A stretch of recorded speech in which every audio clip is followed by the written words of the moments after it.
welcome. Thank you for coming out.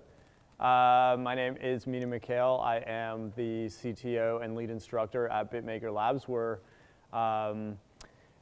the first and biggest tech skills accelerator in Toronto. So we teach people, we get people to learn tech skills like coding, like we're going to learn today, front-end web development. We have full-time courses and part-time courses, so we do full-time immersive courses for people who want to like change their career and change their life. And we have part-time courses where you can take like one night a week and learn how to do what we're doing tonight. We also do user experience design courses and digital marketing courses, so like Facebook ads and that kind of stuff. Really, really cool stuff, and there's always new things coming on the horizon, so you should come check us out. We're at 220 King Street. If you know where Roy Thompson Hall is, we are literally right across the street, so you can't really miss it. Our space is open most days, all day long, so if you just want to pop in and check it out, you totally can. Or you can get in touch with anybody there. Our admissions people are Eric and Adrian, and they are always available to give you a tour if you're curious about that stuff as well. It's really fun. It's kind of like non-traditional education, so if you are current Ryerson students, it will be a big difference between what you do here and how we teach and do things over there. So if you're curious just about that kind of thing, it's cool. Plus we have a ping pong table and a foosball table. So if you just want to play, you can do that too. Tonight, you guys can hear me, right? The people way at the back. I'm looking at you, Betty, and Sir with the jacket on. Yeah, all right, you can hear me? Cool. All right. I'm usually not in a room this big, and I'm usually way too loud, so this probably works out. This probably evens it out a little bit. Cool, so today we are going to build a website. That's basically our setup. So we're going to learn the fundamentals of HTML and CSS, and we're going to put those fundamentals together to make a website that works on, that's responsive to any device that you put it on. So if you look at it on your phone, it should rearrange itself a little bit so that on your phone it looks cool. And if you look at it on your desktop, obviously that should be good as well. To make it, the site kind of will look something along, sorry I didn't open it up because I got a little like technical difficulties with the computer, so now I'm on their computer. And I don't normally use a Windows machine, so we'll see how well this goes, but I'm not that out of touch with it, so I think I can make it happen. What is my thing? It's Bitmaker labs.github.io/HTML.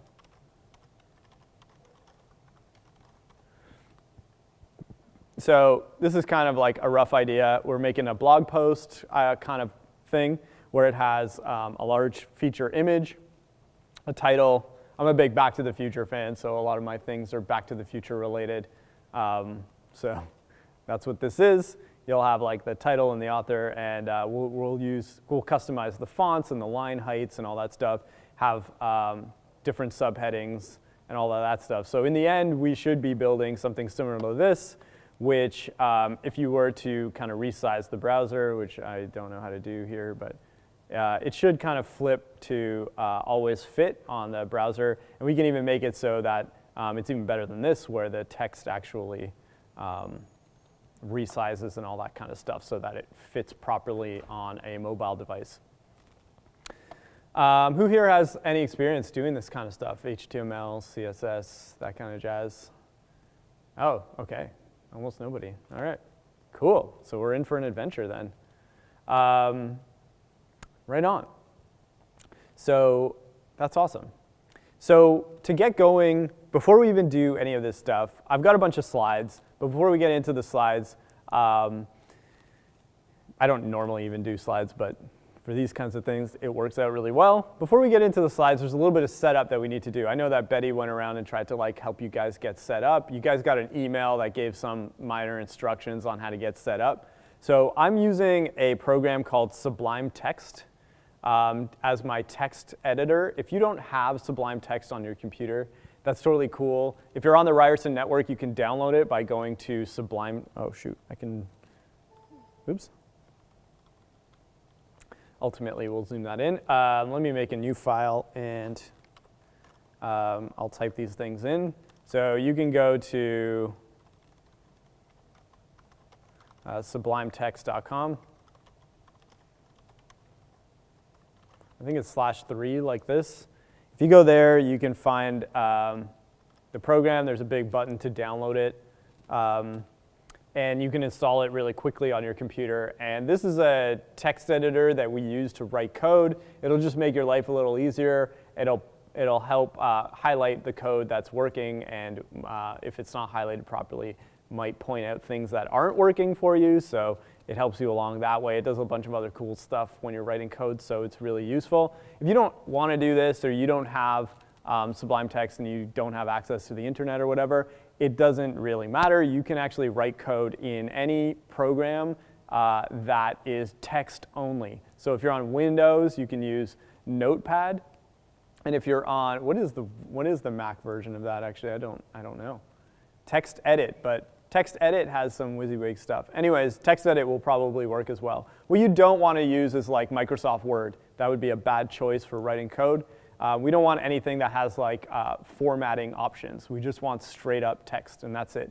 Boring old text. So if you're on Windows, Notepad is the way you want to go. But if you do have access to the network, I highly recommend using Sublime Text. That's what I'm going to be using here, so it'll map a lot closer to what you're seeing up there. Cool? Makes sense? All right.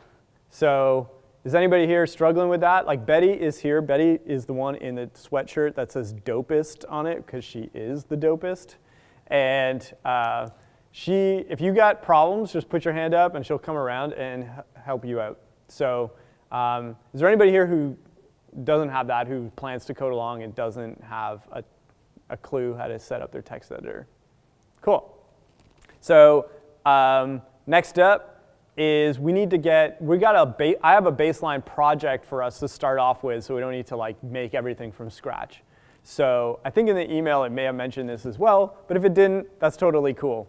So what we want to do is you want to go to, there's a URL, oh man, I don't know. Oh, it's in my slides. We'll get there in a second.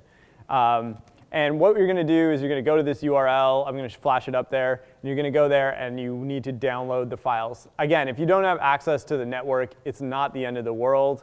You can make these files. They don't have a lot of stuff in them. It's not that big of a deal. This just helps move us along a little quicker so we can get into kind of more of the fun stuff of actually learning how to code rather than like saving files and that kind of stuff, making folders and saving files and that kind of boring stuff. So we'll get to that in a moment. This is what that page will look like. And there's a big download button here, download zip, and we'll click on that and get all of our files. Yeah, so let's get down to it. So today, like I mentioned, we're doing HTML and CSS. And hello, Ryerson. So if you want to get in touch, again, you can email us at admissions@bitmaker.co, and Eric or Adrian will get back to you if you really care to do that. So I'm going to start off with a really high-level introduction to the internet. I'm sure you all quite aware of the internet at this point. You probably used it several times today, I'm sure, but we're talking about kind of where it came from, what it's all about, and where it's going, and where do we fit in with all this coding stuff? Like what layer are we working in, and how does that plug into like all the rest of the parts of the internet, basically? So just some brief history. If you don't know it, it's kind of fun trivia. You can impress your friends at parties. So, it's just an interconnection of all the computers in the world into a gigantic network. It was invented, the World Wide Web was invented in 1990. The internet, in fact, was invented way before that. But the World Wide Web, the way that we know it, accessing it through web browsers and seeing web pages, was invented by one guy, Tim Berners-Lee, in 1990. He was working at a place called CERN, and it was a way for, his project was to get scientific people to share their academic studies really easily, and so he invented the World Wide Web. By 93, there was 50 websites. And as you know now, there are many millions and billions of websites out there. Not just more than just pictures of cats. There's a lot of things that go on. The internet industry is quite large and like sprawling. Particularly here in Toronto, it's quite robust. There's a lot of jobs that are waiting to be filled and not enough people to fill them actually with the right skills. I have a friend who worked kind of in a government agency in Silicon Valley trying to fill jobs, like helping companies fill roles, and they estimate that there's 500,000 job openings that have not been filled right now in the valley. So that's quite a large number of people, and there's a lot of jobs out there that pay quite a lot of money, and all you really need is a computer and a willingness to learn all of this stuff. There's not really a huge barrier to entry. So it's a really good time to be learning web tech. There's web design too, which is kind of like a lot of people kind of conflate the two things. A lot of programming goes on. Web design is kind of what we're focusing on today, the front end aspect of a website, what people see and use.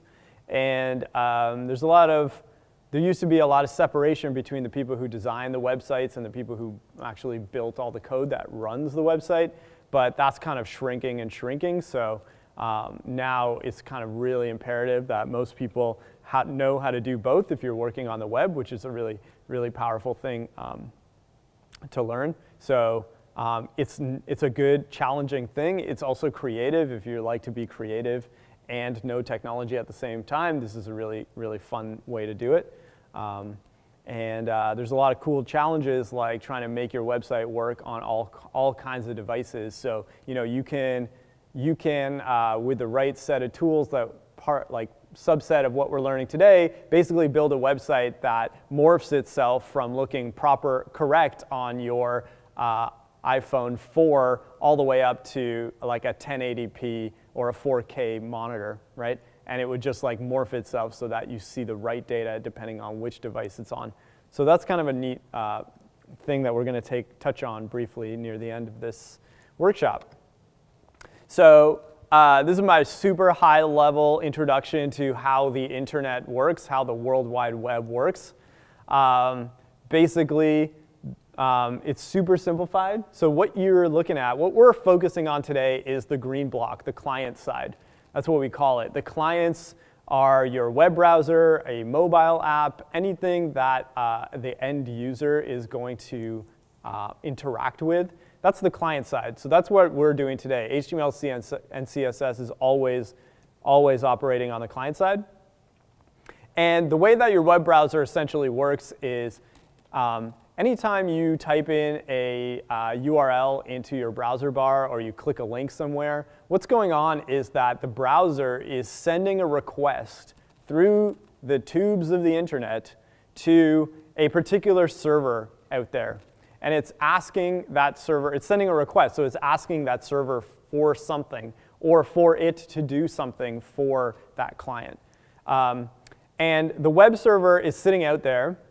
When it receives these requests, its whole reason for being is to sit there listening for requests that are coming in and then responding to those requests. So its job is to understand what the request is and try and figure out how to create the correct response.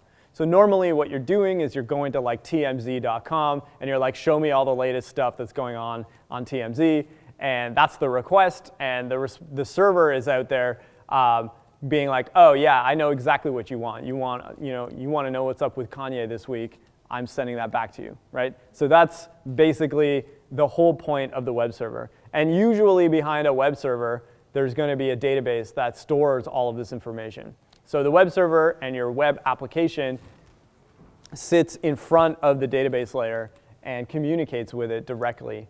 So we're not worrying too much about the back-end side of this. We're talking totally about the front-end experience that the users actually interact with. But it's really good to have a mental model of how these things work. It's really interesting that this request-response cycle is really fundamental to everything that happens on the web. So it sounds really simple, and it actually is fairly simple to grasp, but it's fundamental to building any kind of application. So if you think about like the most complicated app that you can think of, like Facebook, for instance, is totally beholden to this request response cycle. Every time you do something on Facebook, this kind of like dance is happening. It's making a request back to a Facebook server, which is responding with whatever information you want to do, including like times when you're actually making a post. It's doing that stuff. The request response cycle is still the same way. What you're asking for there is, can you please make this post on the server for me and save it in the database? And it responds by doing that and telling you that it worked or that it didn't work. So that's my high-level introduction to kind of how the web works on a technical level, if you want to call this technical. Now, another interesting side note is that the web is only like a small part of the internet. You know, that's the part that we use mostly, we interact with daily, but you know, it's not. The whole internet is encompassed by a whole bunch of things, like including email and like separate chat systems like IRC and FTP. These are all different protocols that you can use to access this interconnected network of computers. So the web is just like a section of that, and the internet is much larger than just the World Wide Web, actually. Total trivia, again, for you to impress your friends. So when you are building a web application or a website, the development process is broken down into two parts because we've got those two layers. We have the client side and the server side. We break it down into two parts: front-end web development and back-end web development. So front-end web development is all about how things look to the user, what interactive elements are available to them, what experience that they're having when they're interacting with your application. So that involves like images, content, the structure of your content, all of the text that gets rendered out there. And so the technologies there are HTML, CSS, and JavaScript. And then the back-end web development is all the code and all the logic that's going on the server side. So for that, it's like usually you're writing it in a language like Ruby or PHP or Java or Swift for iOS devices. Or yeah, there's like a whole host. Python is another one that's widely used. And that's where all of the like secret sauce of these web apps is going on. It's happening on the server, and the code on the server is written in these languages. So we today are focused solely on the front-end technologies. So we're talking about HTML, which represents the content of every page that you make. So the HTML document is set up so that it represents all of the content of your page and of every page in your site. And its sole job is to focus on representing that content. Then we'll talk about CSS, and CSS is the presentation code. So there's going to be a bunch of rules about how the content in your HTML should look to the end user. Should the text be red? How big should the font be? How high should the line height be? That kind of stuff. What font should we use? What color is the background? You know, should they be circles or squares? These kinds of things are all defined through CSS. And then finally, you've got JavaScript, which is a dynamic programming language that runs in every single web browser in the world. So it's arguably the most distributed programming language in the world. And you use JavaScript to add interactivity to these pages. So when I click on a link, something happens other than navigating to another page, obviously. Like if I click on a link in a document and it's like, or a picture, and it expands to show me the larger view of that picture, that's the kind of interactivity that JavaScript can provide. So JavaScript is the language of the browsers, and you write JavaScript code and it runs directly in the web browser. That's a dynamic programming language, so it's akin to Ruby and C++ and C# and all that stuff. It's kind of in that world, and so we're not going to do any of that stuff today because that would be a whole workshop unto itself. We will focus on the presentation layer, the content and the presentation layers in HTML and CSS. So these slides are, best case scenario. I'm not even using my own computer, so we'll see how you guys do. These are the tools we'll be using. So I use Google Chrome as my web browser for these workshops now and in general. It works really well, it's really quick, and the real thing about being a developer is you always are kind of focused on what tools are available to you and to kind of help you fix problems, right? Basically, when you're a programmer, your whole job is just solving problems all the time. You're just running up against problems and trying to solve them. So when you want to debug code, you want to have the best tools for doing that at your disposal. Chrome provides some amazing tools. Chrome is not the only one, though. Firefox is excellent at that. You can use Firefox as well if you like the whole open source kind of thing. They're very equivalent. I mean, even if you have the latest Internet Explorer or the latest versions of Safari, those have really cool tools as well. I'm just not as familiar with them, so I stick with Chrome. You need a text editor, so I'm going to be using Sublime Text. You can use whatever you want. It's free. It provides syntax highlighting and code hinting and a whole bunch of other things. If you get into writing code in a big way, then you're going to need to have a good, reliable text editor that's kind of built for writing code. So why is it important to have a good text editor that's made for writing code? Because like I was saying, you want to try and avoid as many problems as you can when you're trying to solve the real problem at hand. The text editor has a bunch of tools built in that help you kind of move faster and avoid bugs. So basically, it highlights the code and makes sure that you see if you've done something wrong. It will autocomplete text like keywords in particular languages if you're lucky, and it's got tons of other features. You don't, like I was saying earlier, you don't need to use Sublime Text to do this. You can use any basic text editor that you have on your computer. You just don't want to have Word or Pages or anything that's what you see is what you get, because we don't want any text formatting in our code, and we don't want any of that stuff getting in the way. We just need basic text. The computer doesn't care about formatting.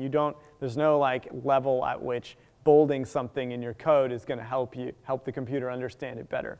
So we just want to avoid all of that mess because it can get in the way of when we run the code, the browser understanding what it is that we're trying to get at.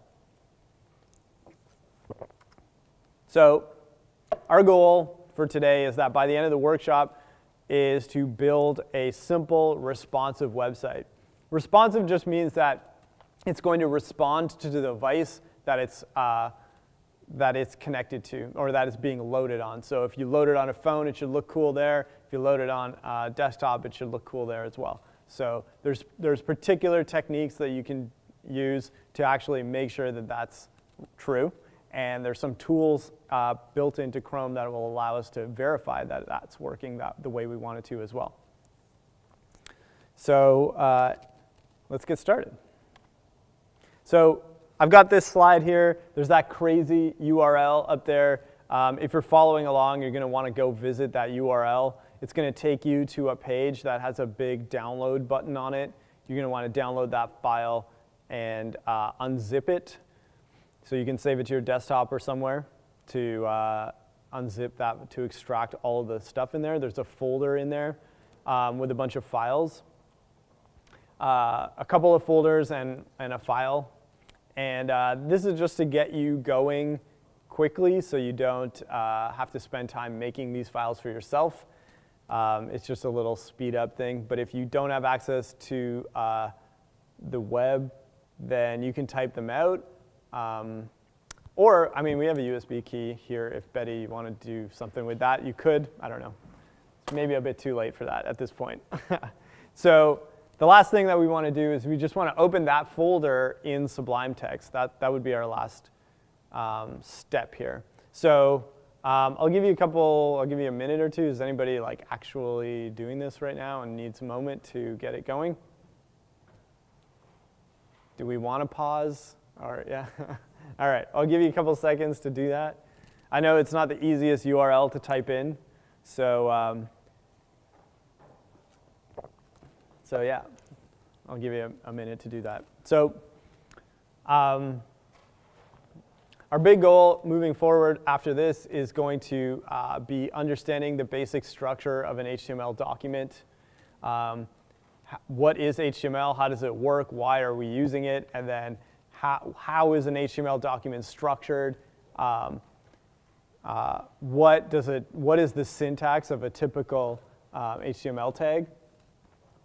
What are the rules around writing good HTML? And then we'll go into actually adding some content into our document and building out our original document.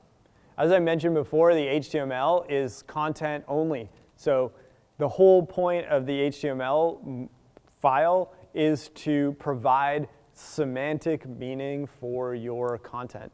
We'll go into what that actually means and why that's important. And then we'll move on to the CSS side, which is a little more fun. You get to style up your document and make it look a lot cooler than it does by default. The default styles of the web browser. So the browser provides some styles, but it's not really that stylish, as we'll see. It looks like a really, really boring academic paper by default, because that was the original goal of the World Wide Web. And so we will see how we can make it look a little snazzier by changing the font sizes, organizing the content so it kind of flows a little bit better. And then finally, we'll look at how we can add some simple commands into our CSS to add this responsive quality to the site, so that if it's on a smaller device, maybe the text is a bit smaller, maybe the margins are a bit smaller, but when we go to a larger site, it actually, everything kind of grows a little bit and fits properly on the new device. Cool, are we still working on this? Anybody still working on this?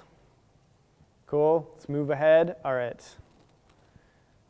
So basically what you want to do after you've downloaded that file and you've unzipped it, you want to save it somewhere on your computer, and in Sublime, what you want to do is go to File, Open Folder, not Open File, so Open Folder.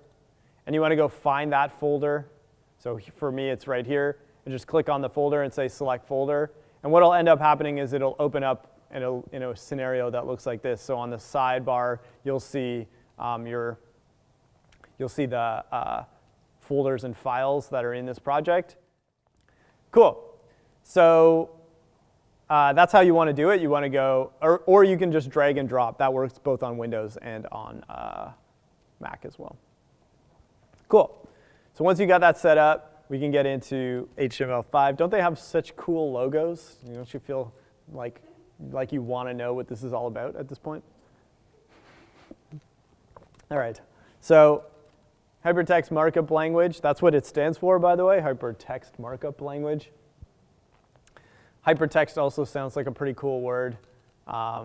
So where did it come from? Again, invented by Sir Tim Berners-Lee. He was knighted for it, in fact, because the World Wide Web's kind of a big deal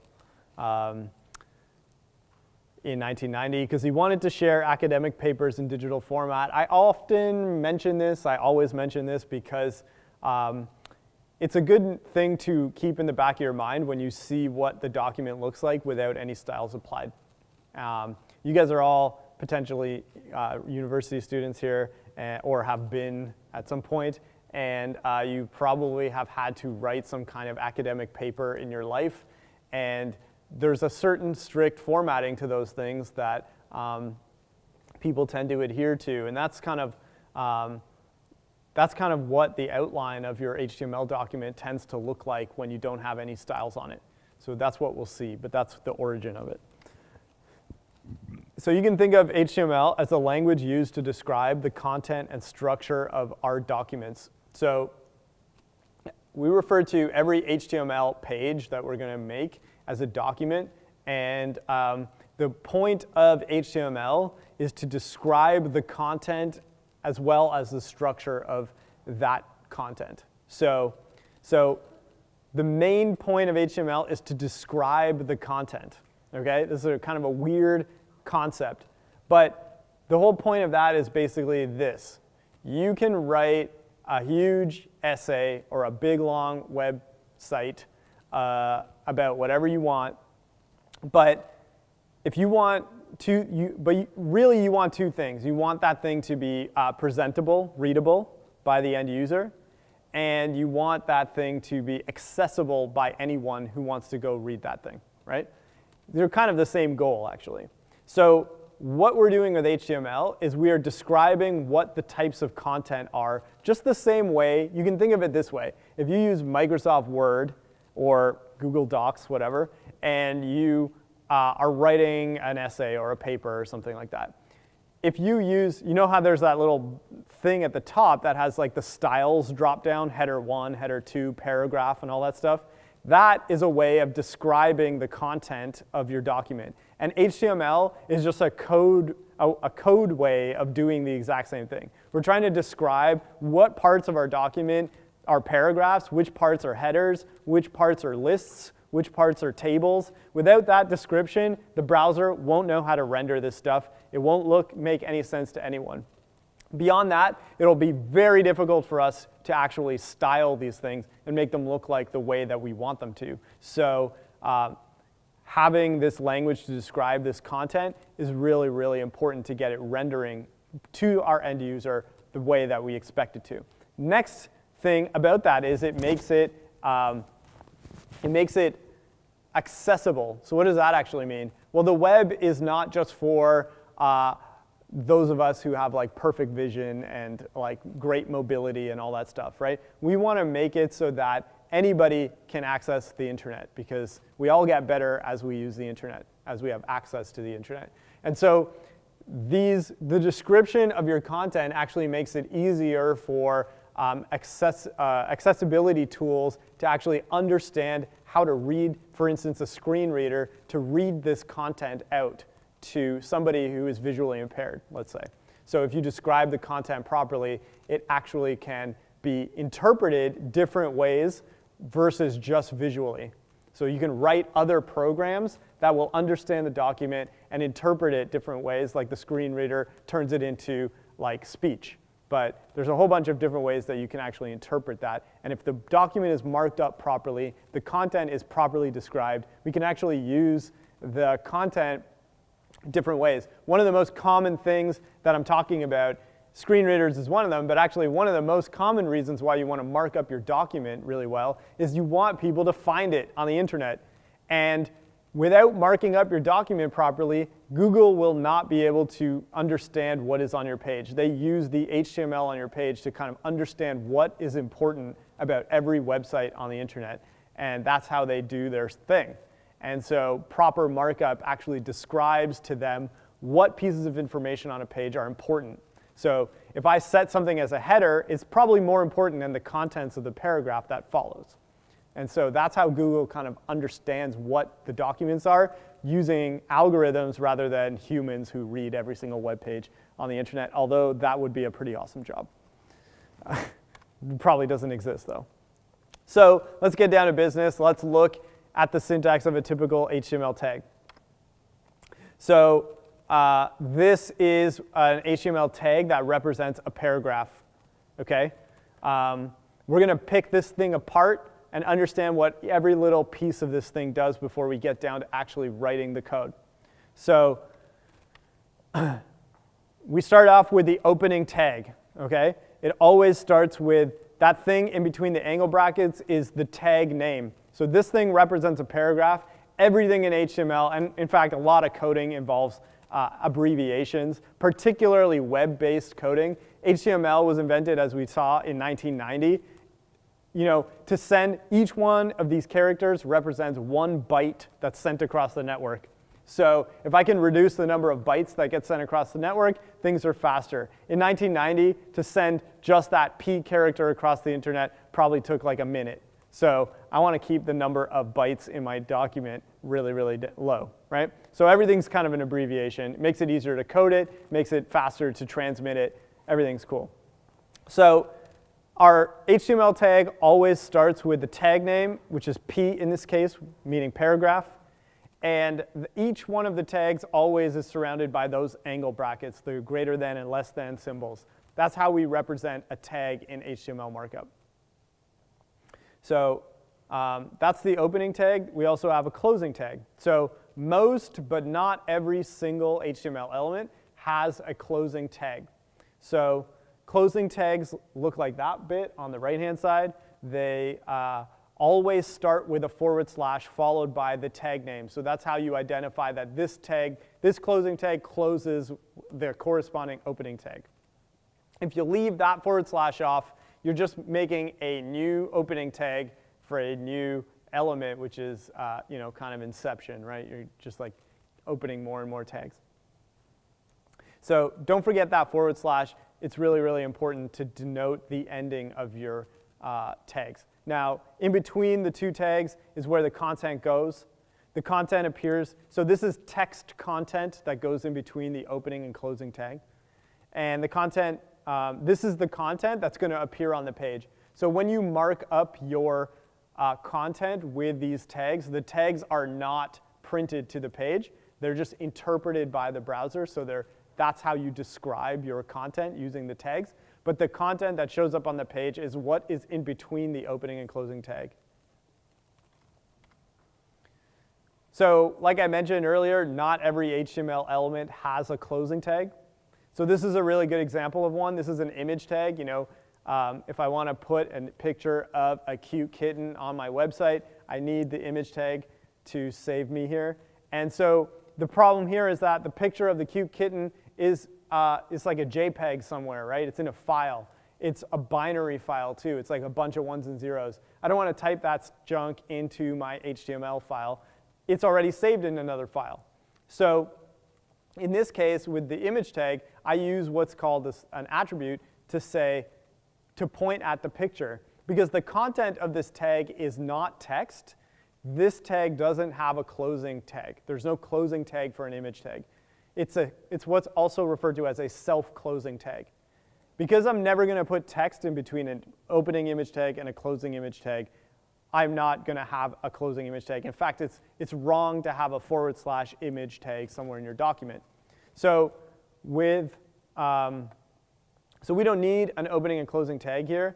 We just need to end it. It's called self-closing. In fact, this / right at the end here, that's even optional. You don't need that thing. You can just drop that, and everything will still work. You just don't need a closing tag for an image tag. And there's a few of these that come up from time to time, and we'll see a couple of them. So attributes. This is a really important part of it. So attributes provide further description about of the content and purpose of the tag.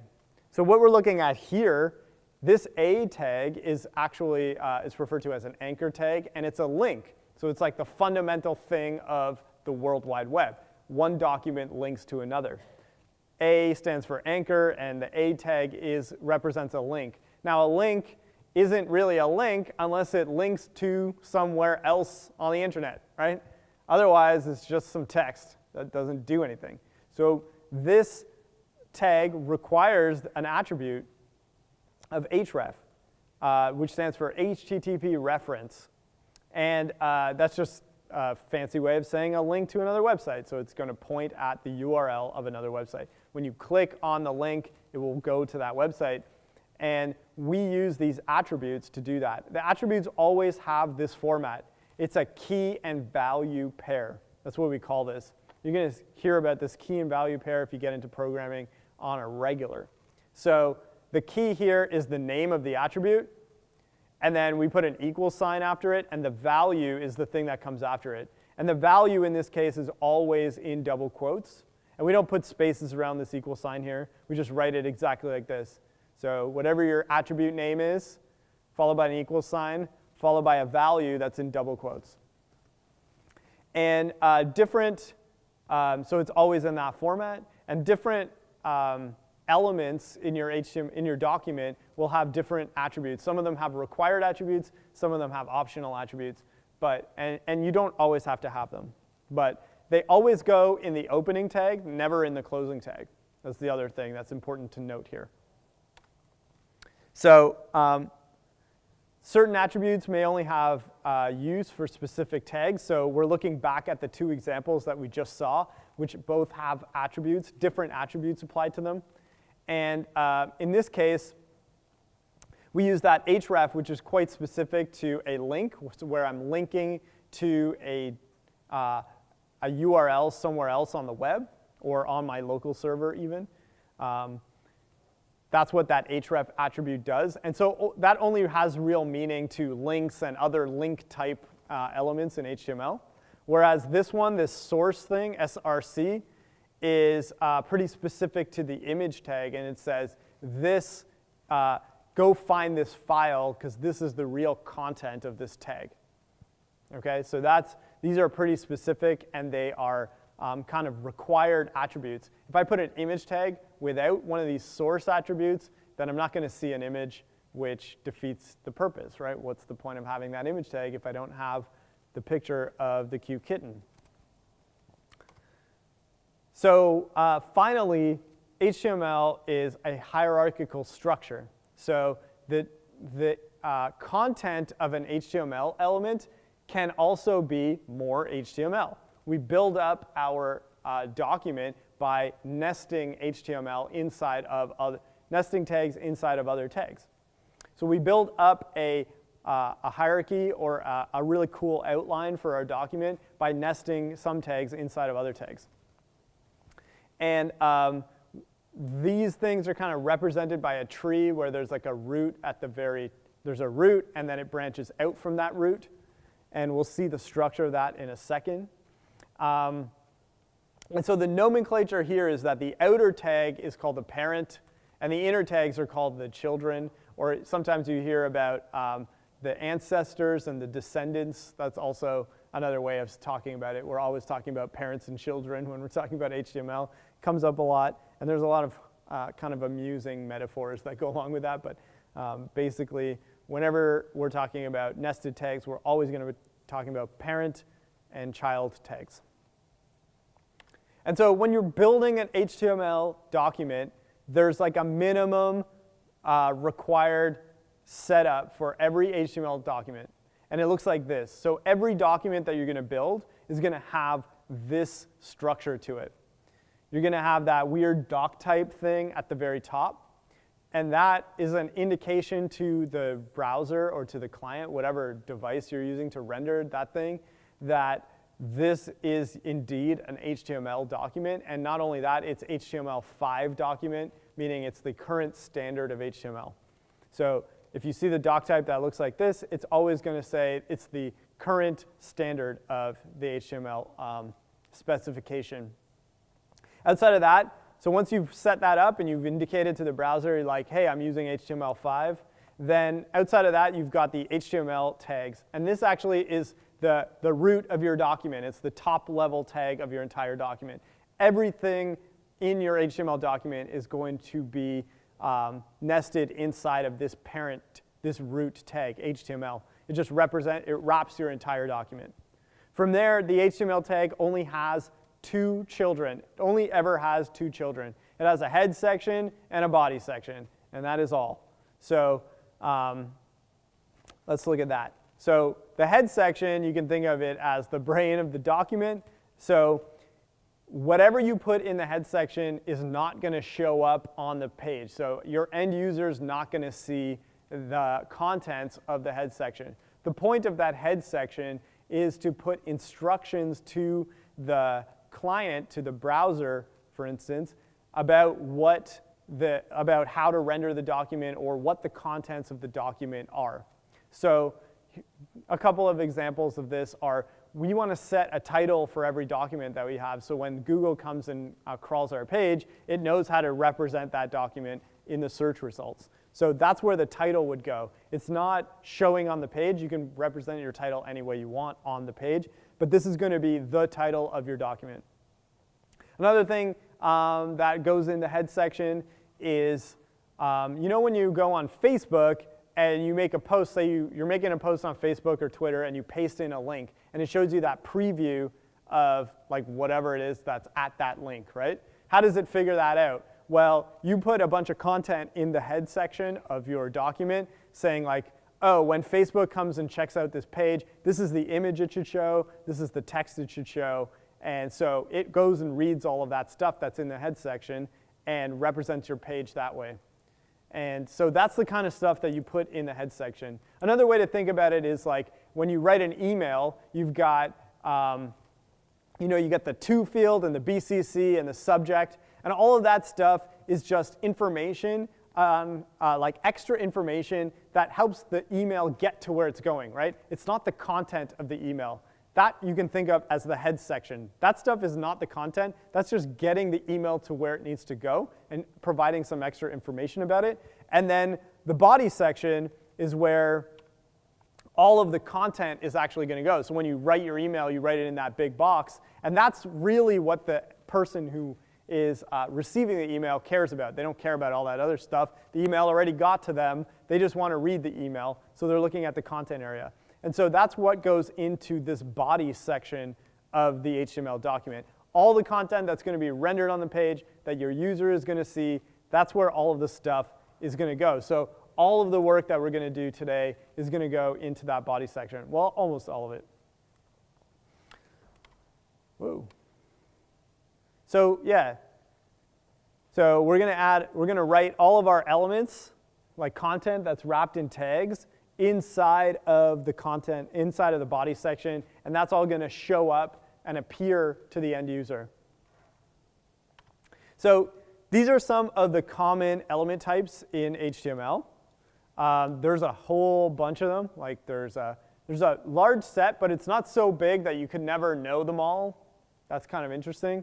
It's a finite set of things, but it's a lot bigger than this list. But here you can see that they're kind of grouped into different kind of use cases. So we've got inline text elements. These are elements that flow like words in a sentence. So if you want to make something bold, you'll use the strong tag. And you want to make it italicized, use the M tag for emphasis. You want to add a link into the middle of a paragraph, you add the anchor tag. And then after that, you've got text wrappers. So you have P for the paragraph tag. You've got your H1 to H6 to represent your different levels of headers. You have a block quote. You want to quote a source. You use this block quote tag. And you have LI, which represents a list item. So if you put together a list of things, you want to have each item in the list represented as a list item. Then you have kind of structural elements, larger structural elements that are going to kind of like provide a overall arching structure to your document. So here we've got like a header and a footer, a main section. This is the main content of my, my page. I've got like the section element, which is a lot more generic. I have the article element, which represents like a standalone piece of content. So if I go to a news website and they are showing me like the 10 latest news articles, each one of those would be represented as an article because I can actually click on them and go to a whole page that represents like the full article itself. That's what the article tag is for. Nav for navigation, aside for things that are tangential to the main content. And the div tag, which you'll see kind of very frequently if you go and take a look at how websites are built, is kind of a generic page division. It's just like a rectangle of space that we're going to use for styling or for interactivity. It doesn't really have any real meaning. And then you got list containers, which are always the wrappers around those list item tags, the LI tags. So you'll see those anytime you want to make a list in your document. So to affect the presentation of this HTML document, which has a really good outline, it looks really nice, what we want to do is we want to apply some CSS. So CSS stands for Cascading Style Sheets. This is a mechanism for us to apply styles to an HTML document. And so it's a set of rules that specify how the elements in your document are going to appear. So it's a really, really powerful mechanism. So as a programmer in general, there's a concept called the separation of concerns. We don't want to kind of mash everything together. I could put all of the style rules for a document inside the HTML, but that's not really the HTML document's job. The HTML document's job is to represent the content and describe that content. its job isn't necessarily to define how that content should look. That's the responsibility of CSS. So you can see that like without CSS, this is a representation of a website, commonly used website for developers called GitHub. And on the left side, you see the way that the site looks without any of the CSS applied. And on the right side, you see what it looks like with the CSS applied. This concept of CSS and what its power is best represented by a website called CSS Zen Garden. So if you go to csszengarden.com, you can play around with it yourself. But basically what this is this is a website made by a guy named Dave Shea in around, I don't even know what year it was, 2002, 2001, 2002, something along those lines. And maybe a bit later than that.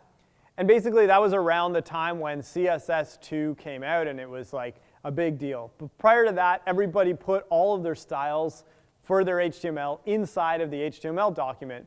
And then you'd say like this header needs to be red and this, like the paragraph body needs to be this light gray and all this stuff, right? And you'd have all those styles like right in your HTML document. And then like a week later, your boss would come to you and he's like, the headers are no longer supposed to be red. I want them to be like chartreuse from now on, some weird color, right? And we're rebranding and chartreuse is in. So now you got to go through all the hundreds of HTML files in your site and go find that value and replace it, and it's error prone, and you're going to have a lot of problems. So CSS comes out and it kind of promises to solve this issue, but only if you commit to it. And so a lot of people were like, I don't really understand what the big benefit is. So he wrote this website that kind of describes what the benefit is. Like there's a bunch of description about what the benefits are, which is like, boring and who cares, right? But he also put out a challenge to the people who are on this website saying like, cool, I made this website. This is what it looks like. These are the benefits of CSS. But I also have provided all of the files that I use to make this. So here's an HTML file and a CSS file. The HTML file has all of the content of this website. The CSS file has none of the styles for this site in it, but it's got all of the like structure for it. And you should download these files, add whatever styles you want to this, like style this website however you want to do it, and then send it back to me. And if you make something cool, I'll put it live on the website. So like 15 years later, there's like hundreds of these designs. And so the only rule that he specified when he made this website is you cannot change the HTML file. The only file you can change is the CSS file. If you change the HTML file, you're disqualified. I'm not going to put it on the website.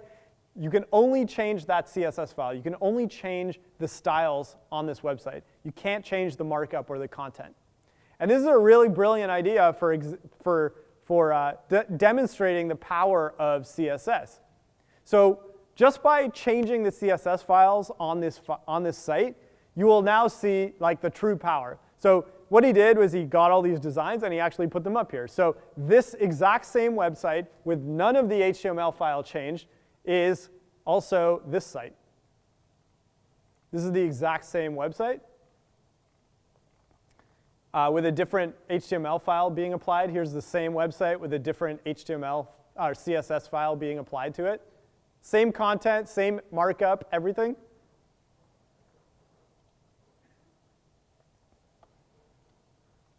Nothing has changed about the content of this website. The only thing that has changed is the CSS file that's being applied to it. So this is like the true power of separating out the presentation layer from the content, is the ability to kind of completely redesign your website based on swapping out the CSS. Now, it's not very frequent that you need to completely redesign your website like this, but if you do, it's very simple. But more likely than that, you just need to make small changes that are global to your entire website. And having these styles split out makes that a really simple endeavor. So that's why we use CSS to style our documents rather than putting those styles right in the HTML. So that it gives us the future flexibility to change things very easily modify things and update an entire site. Because it's very rare that your website is just one HTML page. You're going to have like tons of pages, and you want to make sure that all of those, the styles kind of like are reflected everywhere. So now when your boss comes to you and says red is out, chartreuse is in, you change it in one place, and it's reflected all over the website. It's a really, really cool feature. So let's take a look at how this kind of looks when you write it out. So the syntax to CSS is a little bit different from HTML. It looks like this. So this is a CSS selector. This is how it starts off, where we have this H1. You'll recognize the selectors from the HTML document. So H1 represents the header tag, the top-level header tag. And what this thing is saying is, let's select all of the top-level header tags and apply a bunch of styles to them. So the way that style looks is that you start off with a CSS selector out front, and then the styles that you want to apply go between these opening and closing curly braces. And then after that, each line in here is called a declaration or a style rule. And each one of these style rules changes like one of the properties of the selected elements. So first we need to select the elements on the page that we want to change, and then we then we tell it what we want to change about that element that we've selected. So we set like the font size, the color, and there's like a whole bunch of these things, right? So every one of these style rules or declarations is going to be, again, a key and value pair. Like I was saying, this comes up over and over again. Just the syntax is a little bit different. So this key and value pair is always the name of the property you want to change, followed by a colon, followed by some value, which can be totally wildly different stuff like 16 pixels or the color red. You get all this various stuff that you can change. And it always ends with a semicolon. So it's key, colon, value, semicolon. Always, always, always when you're declaring these rules. So that's what this means. The property, colon, value. That's generally what you're saying here. So the properties are predefined terms that will change. So there are predefined things that we can change about our document. So we can change things like all the characteristics of the font. We can change all the characteristics of the color. We can change all the characteristics of the line height. So how close or far away is every line of a paragraph. We can change margin, padding, borders, all kinds of stuff within the document. The values can vary, like I was saying, they vary wildly. Depending on what you're trying to change, the values are going to be very different. So here we've got 16 pixels in red. Sometimes you might see multiple values that kind of define what that property should be set to. And together, the property and the value make a declaration. That's the terminology. And so the actual kind of toughest part about CSS is when you're trying to select the elements that you want to apply the rules to. So the CSS selector syntax is actually kind of like, when you get down and dirty with it, it gets pretty difficult after a while. But the rules themselves are pretty simple to follow. So the CSS selector is the key because we need to identify which elements should be affected by these rules. So we always start off with the selector, which is the thing that precedes our block of rules. So in this case, this is an HTML tag level selector. And the way we do this is we're selecting an element by its tag name. So notice it's just like I have a paragraph here on the left side, and I'm using the P tag to select all of the paragraphs in the document. So whenever I use a tag level selector, it's a very non-specific type of selector. It's a very broad level selector. It means select every single element with that tag name in the entire document and apply these styles to them. So it's not specific at all. It's like very broad strokes. Let me change all the paragraphs. Let me change all the headers. Let me change all the images. So when I use a tag level selector, it literally selects every element with that tag. So we don't have to rely only on that level. We can get more specific than that. So the one level more specific than doing a tag level selector is doing a class level selector. And that's why I showed you the class attribute just before we got into CSS. The class level selector allows us to select all of the elements in the document that have a particular class applied to them, so that have a particular class name in their list of classes in the HTML.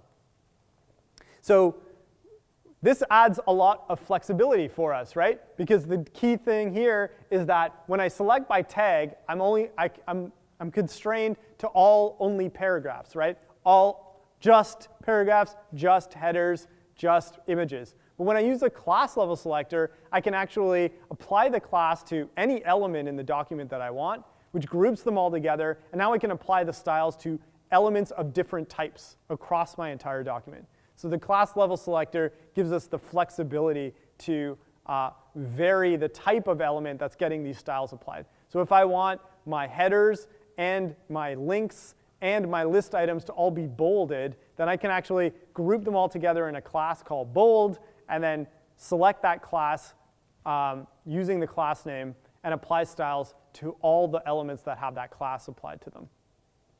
So applying a class attribute looks like this, like we just saw earlier. So I use the class. Class is the name of the attribute, and the value is the class name. And you can invent whatever class names you want. So box is not like some kind of special keyword in HTML. You can just make up your own keywords. Usually you just try and make them kind of representative or really kind of logical, I guess, about what the class is going to do or what kind of things they are. So if they're all kind of like film items in your elements and film items all look the same way, then you might use the class film. In this case, we're using box. So it groups similar things together. This analogy here, like how cars and trucks are both automobiles, it groups them into that kind of grouping. So it's useful for styling and adding interaction. So we apply a class to an HTML element, a class attribute, set that class to whatever we want. And then in our CSS, we're going to use this notation where a class is represented by a preceding dot or full stop. So if I apply the class highlight in my HTML, then to select all of the elements with the class highlight on them, I do dot highlight, and that's going to select all of the elements that have that class attribute applied. So the class level selector is denoted by a preceding dot followed by the name of the class. That's going to select, like I said, all of the elements that have that class applied to them. And then it's going to apply those rules to that thing. And then finally, we've got the ID attribute, which I showed you earlier. Again, the ID attribute's goal, its whole purpose, is to uniquely identify one particular element in your HTML. And often, again, used for styling and interaction. So the big thing there is that you can only have one element in your entire document that has that one ID. So it either exists in your document or it doesn't, and there's only one thing like that. So that's like the opposite of the tag level selector. It's the most specific type of selector, right? I'm either going to get one thing or zero things, because there's only ever going to be one thing in my document that has a particular ID on it. So it's very specific. And so for those of you who are like, use the internet on a regular basis, you should be familiar with this syntax. It's a hashtag. The hashtag is how you get, is the representation of an ID level selector. So if there's something with an ID of page title in your document, you can select that one thing using hash page dash title, and that will give you that one element and apply these styles to that one element. Generally speaking, though, we try to avoid using the ID level selector for styling, just because it's a little too specific. And there's some other rules in CSS that make it really hard for us to override anything we apply using an ID level selector. So it's not widely used. We usually use the class level selector to apply styles to an HTML document. So A lot of people kind of feel like this once they start learning CSS. It's just there's a lot of rules. So we went through those simple rules, right? Pretty simple rule set. Tag level selector, class level selector, ID level selector. But the problem is things get tricky because you can combine those things to get different levels of specificity on different elements. Not only that, the order that you define the rules in actually matters. That's why they're called cascading style sheets. The rules actually cascade downwards. And so predicting what's going to be the output is not always simple. But don't worry, it's not that hard, as we'll see right now. And it gets fun because you can actually affect a lot of style on your document. Next, where do you go to find the information to actually learn about how to do this better? Okay? Or where any of this stuff lives, right? I'm not sure if, Betty, you had put some stuff in here. Like, this is my next slide. What's next, right? How do you keep going? Well, there's a lot. To get good at coding, you actually have to practice, right? Coding is like, it's like a lot of other things. You're learning a language, and so just like any other language, immersion is the best way to learn it. You have to speak. If you're trying to speak French, you got to speak French every day. If you only speak French like once a month, you're not going to get better at French. You're not going to get better at doing this stuff either if you don't do it on a regular basis. Practice makes perfect here. It's just like I always tell people, you don't get, if you're a bodybuilder, you ain't getting huge by reading books about bodybuilding. You got to be at the gym every day working out, okay? Same thing with like a musical instrument. You're not going to be like a principal violinist by reading books or watching movies about people who play the violin. You got to be sitting there annoying your family, playing the violin every night to get better at it, right? The same thing is true with this stuff. So there's a whole bunch of free resources that you can get at. Code Academy, Code School, Khan Academy, they all have stuff. In fact, one of the best resources for free resources that's available to you is the Toronto Public Library has a partnership with lynda.com, lynda.com. So if you have a library card, you can actually access all the material that's on lynda.com, which is insanely valuable.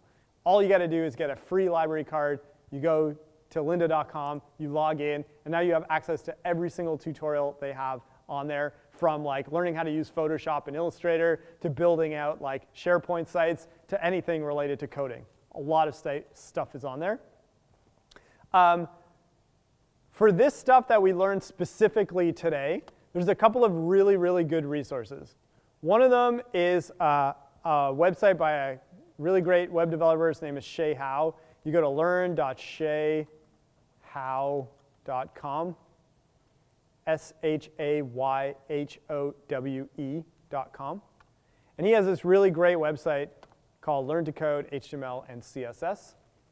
And this website will walk you through a lot of the stuff that we did today and a lot more. So he's got the really basic stuff, the 101, and he's got the 201, which goes into advanced topics if you get far enough that you really are feeling cool about moving on to the next level. But this is a really, really great resource for going through and learning all of the basics of HTML and CSS and understanding deeply what's going on here. So this is a really good tutorial and walkthrough.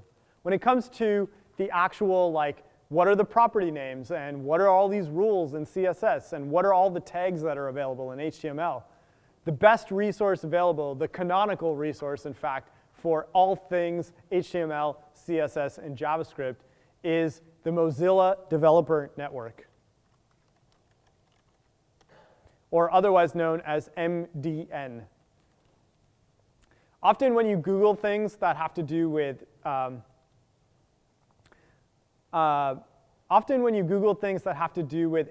CSS, or JavaScript, you'll get the first, the sites that have the best kind of rankings on Google are not the best resources for your information.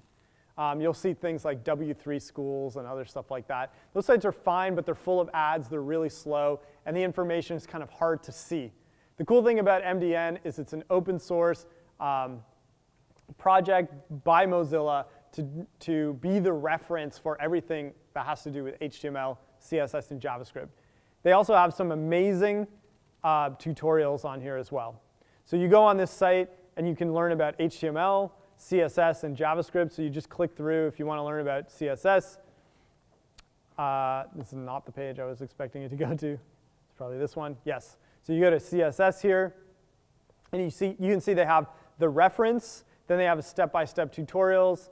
And then they have some demos that you can take a look at. So this is the place when you want to look at, when you want to find more in-depth information. So the reference will literally have, so it says it's an exhaustive reference, and it literally has a list of every single CSS property that's available to you. When you click on this, you will find the exact details of what each one of these properties will do to your HTML element and when you can apply them and so on and so forth. It's technical documentation, so it's a little bit terse, but you get used to it after a little while. Same thing with, and they have tutorials, so you can go like through from what is CSS all the way to doing like media queries like we were just talking about. So there's a whole bunch of stuff in here that you can go through, as well as the same thing for HTML. So if you go back to this and you look at the HTML, it's broken down the same way. You can see a reference of all the HTML elements that are available, and they're broken down into different types, as well as references for all of that stuff. So that's where you would go to kind of learn more about, in detail, technically, how you're going to find out what these things are and how they work and what they do.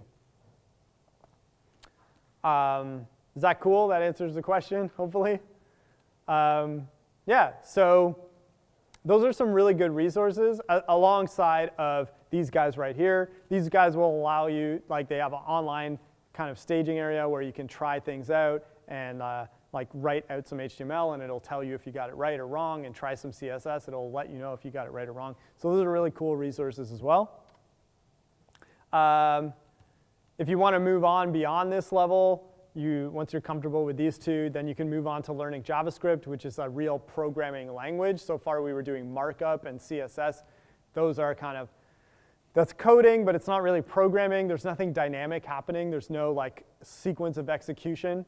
JavaScript is a real programming language that runs in every web browser. It's a really cool language to learn, really valuable to learn, because you can add interactivity to these pages that you're building. And you may feel a little bit like this sometimes when you're doing like the beginnings and learning coding a little bit, just like you're mashing at the computer and crying to yourself about like why things aren't working. That's okay. Everybody feels that way. But soon enough, you'll be a boss and you'll be killing it. And it really does feel, it is really fun and very empowering to know how to build websites and to be able to build web applications on a regular basis. It's both technical and it gives you that creative edge as well. It's really a lot of fun. And it's very lucrative and it's really in demand. So those are all really good reasons to know how to do this, no matter what your job is actually. Like my girlfriend works for a medical imaging company and she has to write HTML every once in a while just randomly. So it comes up. That's pretty much it. That's all I've got for you guys. I know it's already kind of 9 o'clock, past 9 o'clock. Jeez Louise. All right, I've been rambling on for way too long. Thank you so much for being awesome.